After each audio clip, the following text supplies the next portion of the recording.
Bonjour la patientèle la plus éclairée du net. Nous allons parler aujourd'hui d'un sujet qui nous concerne tous ou qui nous concernera tous un jour, l'entretien de la peau après 50 ans. Avec le temps, notre peau change et mérite une attention toute particulière. Chez l'homme, après 50 ans, il n'a pas la ménopause, mais pareil que la femme, il y a une grande baisse de la production de collagène. Les hommes se plaignent souvent d'un grain de peau irrégulier, de kystes autour des poils de la barbe.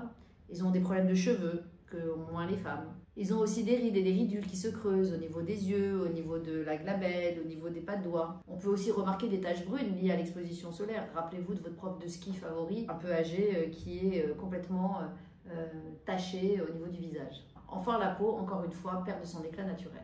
Mais pas de panique, il existe des solutions pour répondre à ces besoins spécifiques. Première solution, la chirurgie esthétique. De quoi se plaignent les hommes en priorité? De leur regard. C'est vrai, à partir de 50 ans, ils peuvent avoir les paupières supérieures lourdes ou bien des poches sous les yeux. Ça donne un air fatigué, un air aviné, un air inapproprié par rapport à l'énergie, au leadership qu'ils veulent inspirer. Ils peuvent aussi regretter d'avoir un petit bedon qui s'affirme et des poignées d'amour qui les gênent lorsqu'ils ferment leurs pantalons. On a comme technique pour le ventre la lipoaspiration, comme pour les femmes, ou même encore l'abdominoplastie.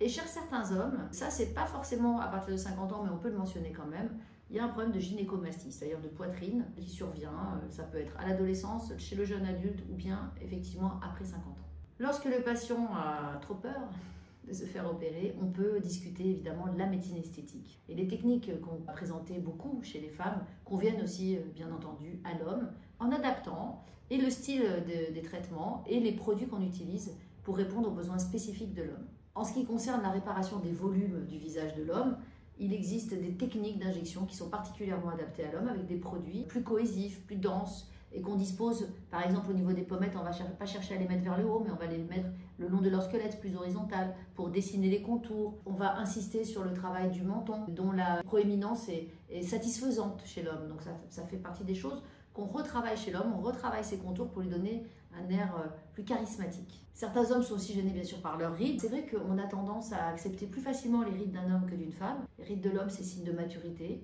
Les rides de la femme, c'est signe de vieillissement. Brad Pitt a des rides, on aime les rides de Brad Pitt. Cependant, certains patients ont des rides qui leur donnent un air sévère, un air dur, et ça, ce sont des rides qu'on peut tout à fait retirer grâce aux injections de toxines botuliques. Les fils de tension sont aussi une technique de choix chez l'homme qui se plaint souvent de ses sillons qui sont très creusés, et ça permet de repositionner la peau sans augmenter les volumes, parce que l'homme a toujours peur d'avoir des volumes importants au niveau de son visage. Un traitement très intéressant, en particulier chez l'homme, c'est le microneedling.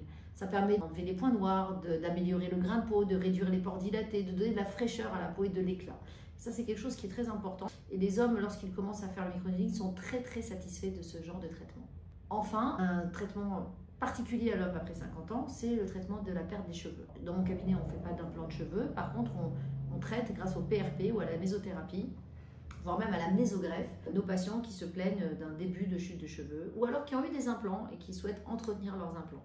Ce sont des traitements qui revitalisent le cheveu, qui permettent de favoriser la repousse et qui réduisent la chute des cheveux. Et ça, c'est vraiment le grand sujet de l'homme. Quels sont les conseils quotidiens qu'on peut donner à un homme après 50 ans? Alors, on sait bien que les hommes, surtout de notre génération après 50 ans, n'ont pas l'habitude d'appliquer des crèmes et de faire des soins.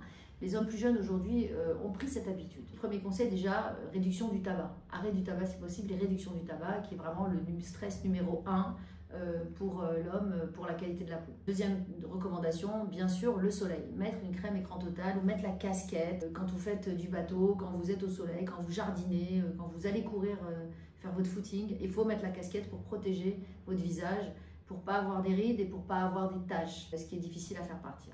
Et bien entendu, et si vous pouvez penser à mettre une crème solaire, ce serait vraiment fantastique. Enfin, essayez de mettre une crème au moins la nuit pour hydrater votre peau et lui permettre de se régénérer. Petite astuce pour les hommes que moi j'aime bien parce que j'utilise par-dessus le maquillage, c'est les crèmes en spray. Alors il y a des sprays qui sont avec des indices 50 de protection solaire et puis donc vous sortez pour faire votre footing, vous faites psh, comme ça, vous avez votre protection solaire et votre hydratation qui est quasi instantanée. Ça colle pas aux doigts, ça colle pas au visage, c'est une brume légère, ça a toute son efficacité. Si cette vidéo vous a plu, likez-la, partagez-la, commentez-la et surtout n'hésitez pas à vous abonner afin de ne rien manquer de nos prochaines vidéos. C'était le Dr Benwesh. Si vous souhaitez me rencontrer, je suis sur Doctolib, je suis à mon cabinet et je suis aussi sur YouTube un dimanche sur deux.